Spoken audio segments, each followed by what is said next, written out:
आज की कहानी है रात की साइकिल, अंधेरे का झोला।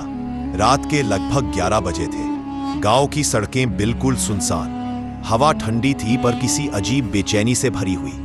17 साल का राहुल अपनी पुरानी साइकिल पर घर लौट रहा था। पूरे दिन शहर में काम करके थक चुका था। साइकिल की टिमटिमाती बैटरी वाला लाइट मुश्किल से रास्ता दिखा रहा था। राहुल, बस थोड़ी दूर घर पहुंच जाऊंगा। लेकिन तभी चक चक चक, साइकिल की चैन अचानक टूट गई। सन्नाटा और बढ़ गया। पेड़ के नीचे पड़ा झोला। राहुल नीचे उतरा और देखा। सड़क के किनारे एक पुराना बरगद का पेड़ था। पेड़ के नीचे कोई झोला पड़ा था, जैसे किसी ने जल्दबाजी में छोड़ा हो। हवा से झोला थोड़ा थोड़ा खिसक रहा था। राहुल हिचकिचाया, पर उत्सुकता के कारण झोले के पास गया। अंदर देखा, 2 फटे कपड़े, एक पुरानी दाग लगी काले सफेद फोटो और एक लिफाफा जिस पर लिखा था, अगर तुम यह झोला उठा रहे हो तो समझो मेरी कहानी अब तुम्हारे हाथों में है। राहुल के हाथ कांप गए। लिफाफा खोलते ही राहुल ने दीपक की हल्की रोशनी में लिफाफा खोला। उसमें लिखा था, मैं भाग रहा हूं, जो मुझसे मिलेगा वो मुझे मार देगा। अगर ये झोला किसी के हाथ लगे तो कृपया इसे वहां पहुंचा देना जहां मेरी बेटी मेरा इंतजार कर रही है। राहुल का दिल धड़क उठा। किसकी बेटी? कौन? कैसे? उसके ठीक उसी समय हवा तेज हो गई। बरगद के पत्ते पुराने कागज की तरह खड़खड़ाने लगे। राहुल को लगा जैसे कोई उसके बिल्कुल पीछे खड़ा हो। वह झटके से पलटा, लेकिन वहां कोई नहीं था। सड़क पर दूर कहीं पैरों की आहट सुनाई दी, धीमी, भारी, जैसे कोई धीरे धीरे उसकी तरफ आ रहा हो। राहुल ने झोला जोर से पकड़ा और धीरे धीरे पीछे हटने लगा।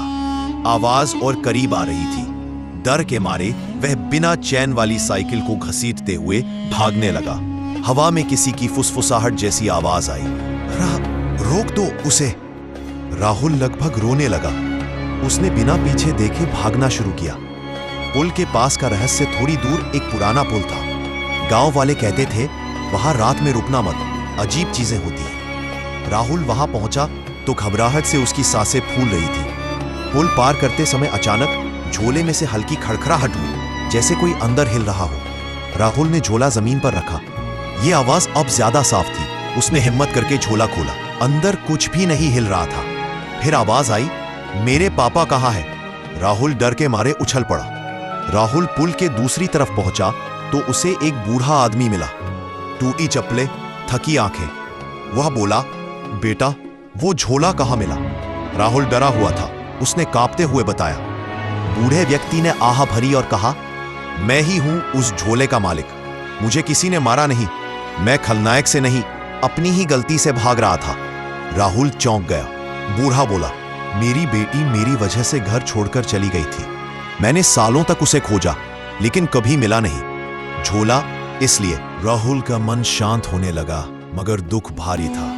राहुल ने पूछा, आपकी बेटी कहाँ रहती है? बूढ़ा बोला, उसी पुल के पास वाले घर में। राहुल मुस्कुराया, चलो अभी चलते हैं। लेकिन बूढ़ा चुप, खामोश, धुंधली आंखों से राहुल को देख रहा था। राहुल ने उसका कंधा पकड़ा।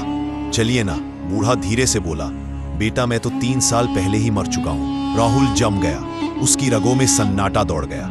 पल भर में बूढ़ा आदमी हवा की तरह गायब हो गया और झोला राहुल के हाथ से धीरे धीरे जमीन पर गिर गया। उसने डर के मारे पीछे देखा।